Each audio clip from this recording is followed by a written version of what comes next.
Okay, hey, I'm back, and I couldn't figure out whether I wanted this to be categorized as a Haley look or a Zorgnax look. I feel like because of the wig, I was tempted to be like, ooh, it's a nice little Zorgnax look. It's a little bit of a variation on the norm, and then I realized I'm like, I just look like a person. I just look like a person wearing a hat. It's not really that different. So Haley look it is. What I wanted to talk about today is another extension of my, I guess you could call it a neurodivergency series, where I'm talking about my experiences as a person who I have OCD and I have ADHD and I have nonverbal learning disorder. And I wanted to talk about a subset of ADHD, which is rejection sensitive dysphoria. And RSD, I say that it's a subset of ADHD because, as far as I'm able to tell, RSD is identified specifically as something for folks who experience ADHD.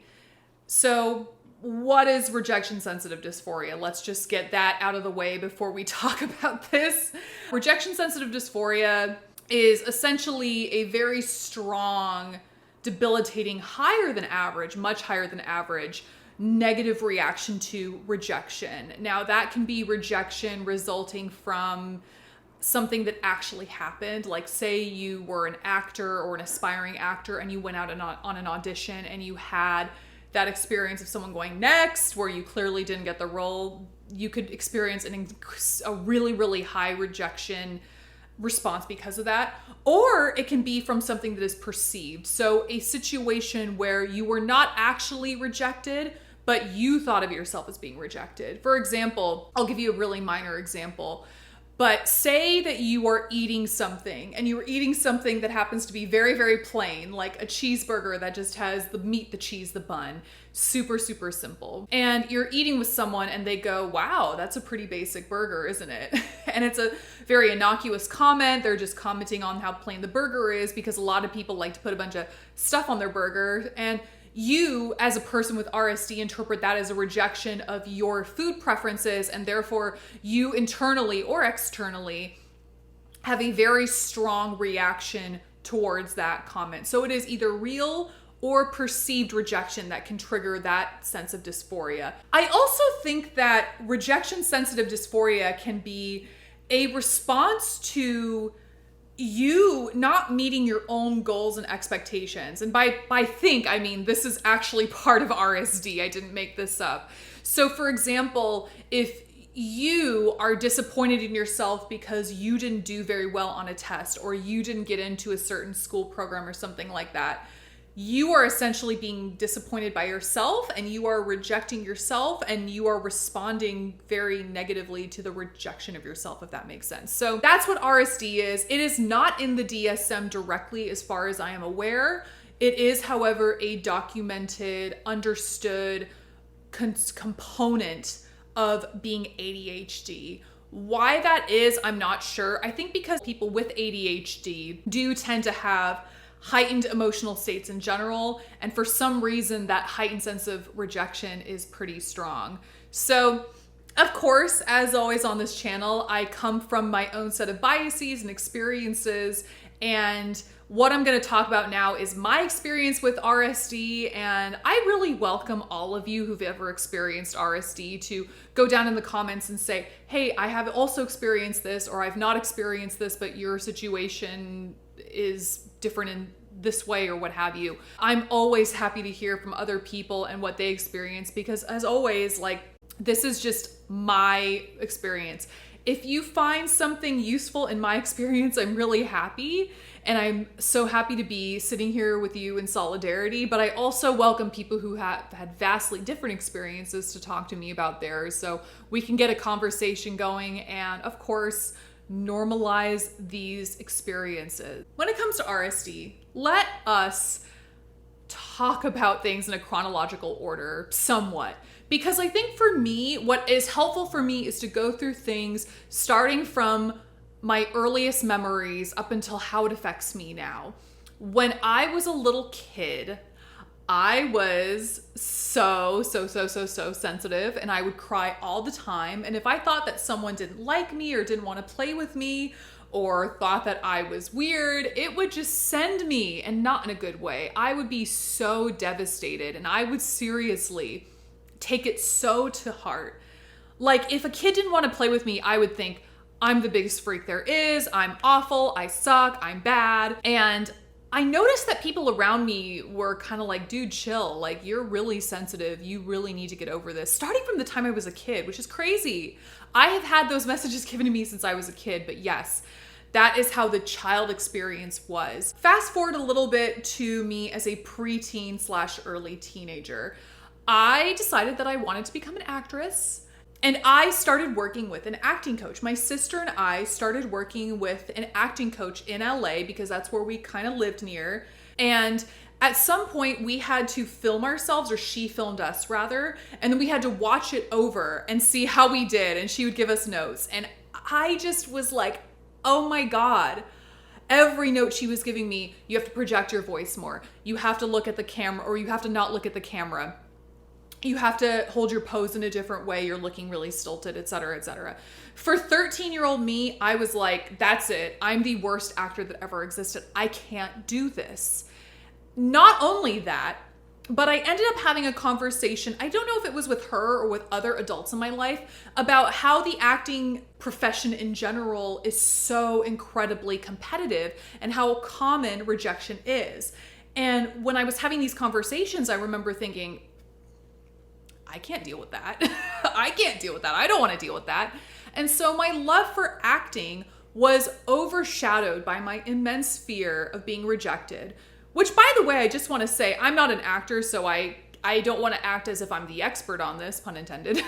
But I would think that every actor you talk to, regardless of success level, is going to tell you that, yes, rejection is the norm. Like, this is not something that I would have experienced on my own, but in my mind I was like, nope, I'm not strong enough, I can't do it, I'm gonna hate myself if I go through it, so I didn't go through it. And my acting career, if you could call it that, was cut short pretty quickly. Let's go a little bit more into the teens, and I decide that I maybe don't want to be an actress, but I am interested in dressing up a little bit, looking pretty, and otherwise putting myself on display. And so I got into modeling. And I will say that I have modeled on and off on a freelance basis only. I've never been represented by an agency. I've never been like a full-time paid career model at all. So again, I don't want to act like I'm the ultimate expert on what modeling is and all of that. I can only speak from my experiences. As a model, as a teenager, I was told that I was pretty. I was told that I was pretty, but I was also told by other people that I would maybe benefit from changing my body in some way. And I really, really took that to heart. So for example, when I was 18, so when I was a little bit of an older teenager and I had done a couple of modeling things before, I remember that I started doing swimsuit modeling for a brief time. And I was told in not so many words that I was going to benefit from getting a breast augmentation because that would be more attractive. That would lead to more jobs. That would help me look like a more mature woman. You know what I mean? And I remember thinking, oh my God, that must mean that my body is terrible the way that it is. And then even in college, different situation because I decided very early on that swimsuit modeling was just not my thing. But I was trying to build up my portfolio and I was considering representation. And I thought, okay, I think if I want to take this a little more seriously, maybe I do have to try to get represented. And again, I was told that, you know, you're pretty, you've got a lot of good qualities, but you're not that tall. I'm 5'8", so to the general population, and I'm tall for a feminine person. But I'm not runway model average tall. I mean, I was told that these were girls that were 5'10", 5'11", so I had to have the face. I had to have the face in order to be represented or to be viable as a model. And to that, I interpreted it in one of two ways. Sometimes I would interpret it as, okay, I just need to quit while I'm ahead because I can't really change my face. And other times I would interpret it as, holy crap, I just need to get some plastic surgery and I'll be good to go. And when I tried and really, I would say barely tried, because I was always so afraid of being rejected again. That old rejection from the acting days was still there for modeling. But when I did try, the few times that I tried to be represented, I was rejected. And oftentimes I wasn't even told why. I internalized that thought of, I am not good enough, I am not pretty enough, I do not have what it takes. And although I do still occasionally model when something kind of convenient for me pops up, I've never really gotten super into modeling because I've never wanted to see what it looks like to be really, really, really rejected. And I don't want to experience too much rejection because I feel like it would really break my spirit. Because the little rejection that I've already experienced was so traumatizing to me that I just don't want to do that anymore. So that was a big part of my teenage and college years. Going into college and a little bit after college, kind of my mid-20s or so, my focus shifted to figuring out my job and my career situation. I went to college and I got my degree in accounting initially. And I say initially because I later went back to college and got a master's in counseling, but that's a completely different story. In the accounting world, you really have to present a certain way, and it's a pretty conservative world. So there are good and bad things to say in an interview that will help you get the job or maybe affect your chances of getting the job. And during this process, I'm not a very conformist person. I'll just say that. I'm not. I don't know if you can tell, but I'm not. And I do struggle with the corporate environment, the conservative environment. I struggle with it. I'm not really a conservative acting person. I'm not really a conservative dressing person. I'm not really an understated person. I'm just out there, and I'm in your face. Even if I'm not a very extroverted person, but I'm still in your face, if that makes sense. And I was rejected from a lot of jobs. I was rejected from a lot of jobs. And sometimes I was just flat out rejected, but a lot of the times, again, I wasn't really given a reason for why I was rejected. So my mind just made up all of the possibilities of why I was rejected because I really didn't have anything to go off of. So that was really hard for me, and I really struggled with that. And again, my brain went into the mode of, I'm not good enough. I'm never going to be good enough. I'm never going to get a worthwhile job. Of course, I did end up getting a job. I have had jobs before. I've maintained jobs for years at a time. And I now have a thriving career that I'm really proud of. But at the time, that was how I felt. So those were the developmental stages. But there were also some things that have just been historically true for me throughout my whole time of being alive in terms of rejection sensitive dysphoria. And those were my interpersonal relationships. So I'll start with romantic relationships. In romantic relationships, I have always been a person who takes it very, very personally if people don't like me. I would say less so when I was very, very young, because although I would experience heartbreak, there was this thought that I had in my mind that I was just this nerdy weirdo who wasn't going to end up with whoever, because that wasn't really my thing. That was for the popular girls. But it was even worse when I was in high school, because I thought that I had it like that. And so when people rejected me, I was like, excuse me, did you really just reject me? And it was pretty bad. I would get very, very upset. One time there was a guy who, I don't even think I even thought of this guy as a romantic prospect, but my friend and I were hanging out with him and a couple of other guys one night. And I later found out that he called my friend and I ugly. And girl, did I have some choice words and choice actions for him. I think what ended up happening is I ended up having my friend who was with me that night drive to his house. I was 15 years old, so I couldn't drive.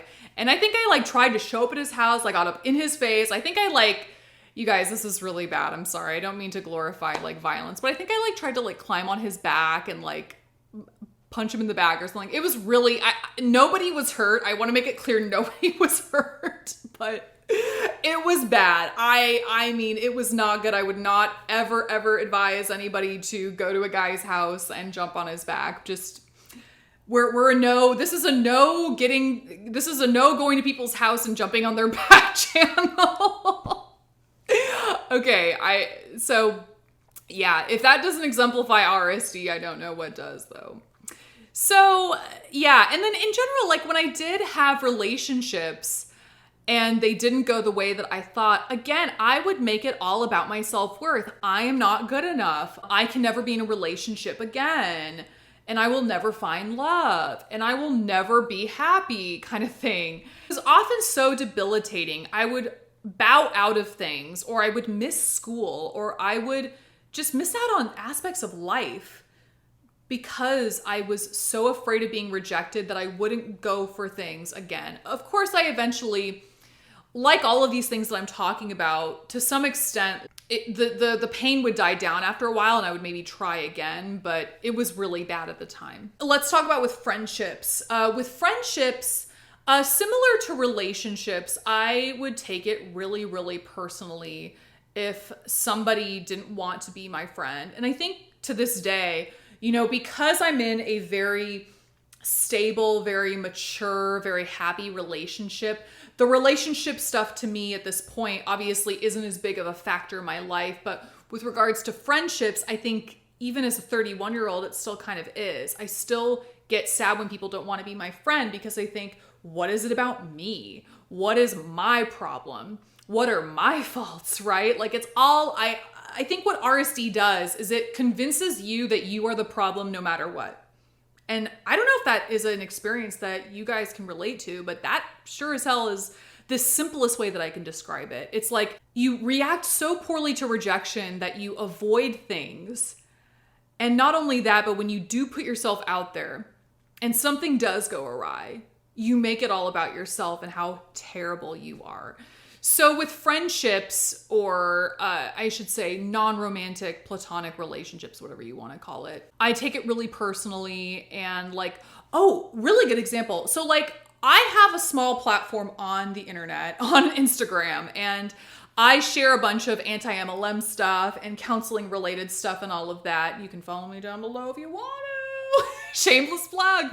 So I often get people who follow me, and I also get a lot of people who unfollow me. And sometimes I will notice that maybe someone who I thought I was cool with unfollows me. I cannot even tell you, like mountains move when I see that. And it's this big dramatic thing.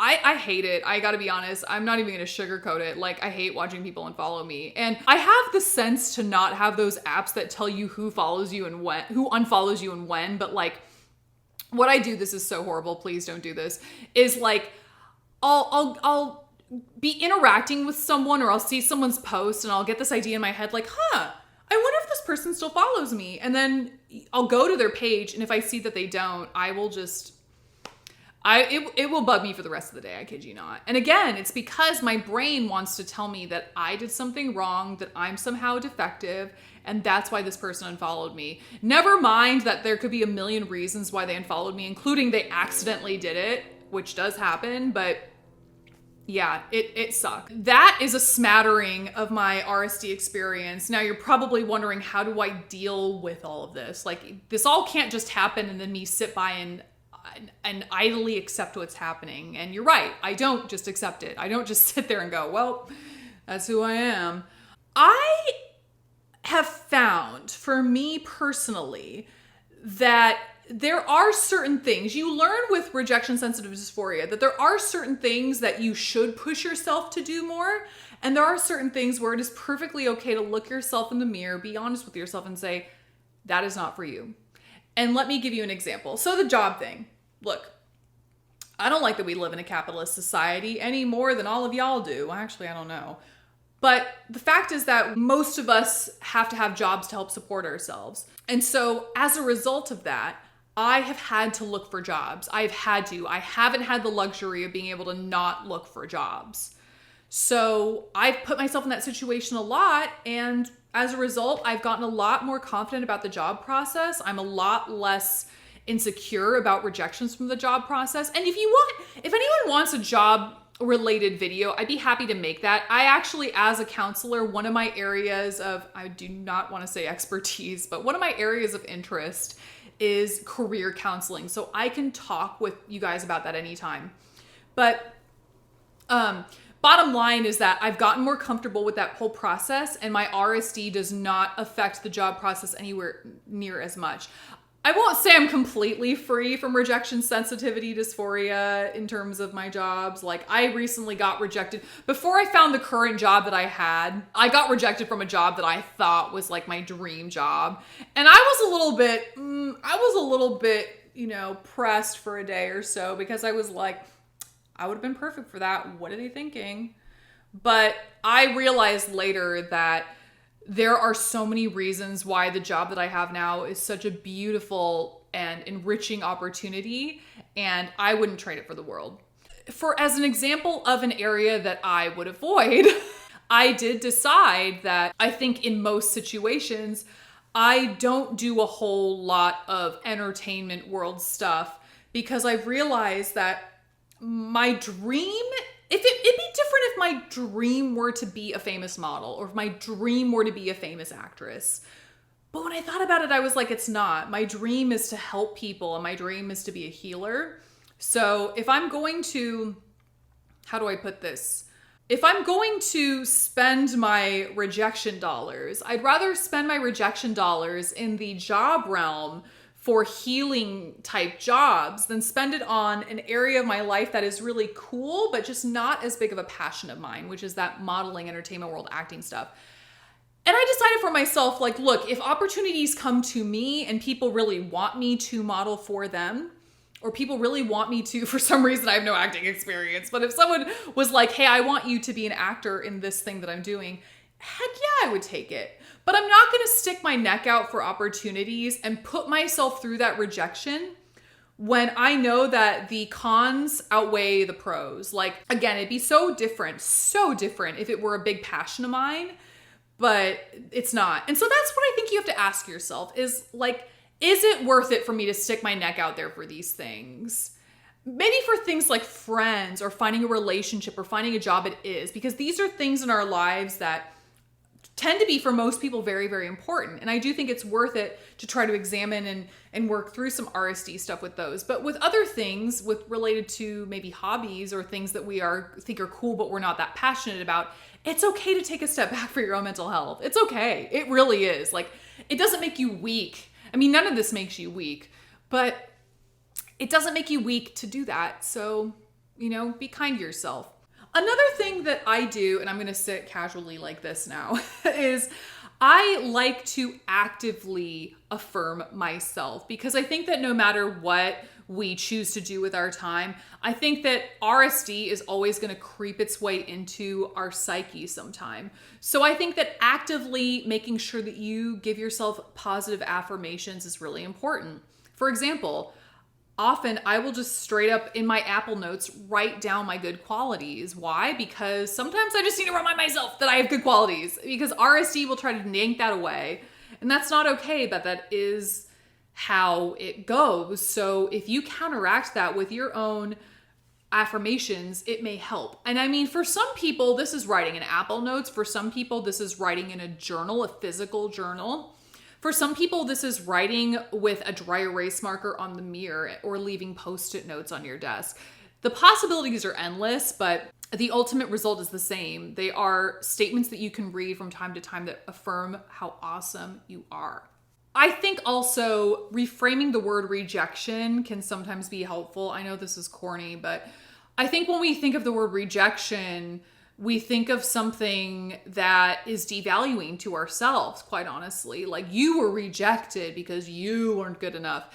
When the reality is that in a lot of these situations, like, say, take the job situation, for example. Sometimes the situation is not that you were rejected because you're so bad. They went a different direction and you're getting the opportunity to go in a different direction.